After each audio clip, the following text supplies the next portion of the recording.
মই আজি ৰঙিয়াত আইছোঁ আৰু ৰঙিয়া জগন্নাথ মন্দিৰ তো বহুত ভাল লাগিছে যে পুৰীত যেনেকৈ জগন্নাথ মানে ৰথযাত্ৰা হয় ময়ো পুৰীত গৈছিলোঁ যোৱা বছৰ তাত গৈ পিনে কিমান শক্তিশালী মন্দিৰ জানোৱে পুৰী আৰু তাত ছেইম ছিষ্টেমত ইয়াতো ৰথযাত্ৰা হয় ইয়াত পুৰোহিত আছে পুৰীৰ পৰা অহা আৰু পুৰীত যি ছিষ্টেমত মানে গোটেইখিনি হয় ছেইম ছিষ্টেমতে ইয়াত হ'ব তো আপোনালোক সকলোৱে আহিব ইয়াত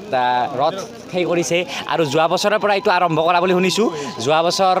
10,000 মান মানুহ হৈছে এই বছৰ আৰু বেছি হ'ব আৰু এনেকৈ এইটো ডাঙৰ হৈ গৈ থাকিব আৰু আপোনালোকৰ আশীৰ্বাদত মানে বহুত মানে ইয়াত ভাল হৈছে আৰু এইটো থেংক ইউ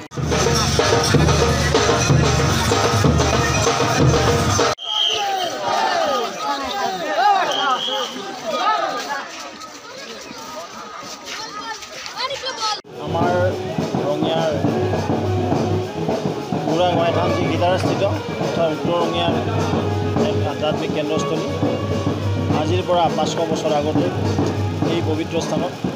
বুঢ়াগোহাঁই থান এখন আছিলে আৰু পৰৱৰ্তী সময়ত এই অঞ্চলৰ ৰাইজ আৰু ভক্তগণ ৰাইজৰ সহযোগত এই সীতাৰাৰ এই পবিত্ৰ ধামত এটি নতুনকৈ প্ৰভু জগন্নাথ মন্দিৰ আৰম্ভ কৰা হৈছিলে যোৱাবেলি ৰথযাত্ৰাৰ দিনাখন প্ৰাণ প্ৰতিষ্ঠা কৰি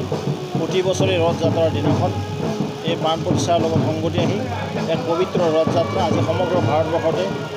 যিদৰে জগন্নাথ প্ৰভুৰ ৰথযাত্ৰা ওলোৱা হৈছে কৃষ্ণ বলোৰাম আৰু সুভদ্ৰাৰ ঠিক সেই নিমিত্তে আজিও আমাৰ ইয়াত এই বুঢ়াগোহাঁই থানৰ পৰা ৰাধাকৃষ্ণ মন্দিৰলৈকে বিশাল ৰথযাত্ৰাৰ আয়োজন কৰা হৈছে ইতিমধ্যে শ্ৰদ্ধাৰ ভক্তবান ৰাইজ সন্মানৰ ৰাইজ উপকৃত হৈছে কিছু মুহূৰ্তৰ পিছতে এই ৰথযাত্ৰা আৰম্ভ কৰা হ'ব ইয়াৰ উদ্দেশ্য একেটাই হ'ল যে প্ৰভু কৃষ্ণৰ বিভিন্ন অৱতাৰ আমি সকলোৱে জানো আৰু প্ৰভু কৃষ্ণক বিভিন্ন সময়ত বিভিন্ন ধৰণে অৰ্চনা কৰে সনাতন সংস্কৃতিৰ সন্মানৰ ব্যক্তিসকলে আৰু সেই নিমিত্তে বলোৰাম তেওঁৰ ভাতৃ আছিলে আৰু সুভদ্ৰা তেওঁৰ ভগ্নী আছিলে এই ভাতৃ ভগ্নীৰ মিলনেৰে সনাতন সংস্কৃতি যিদৰে আগবঢ়ে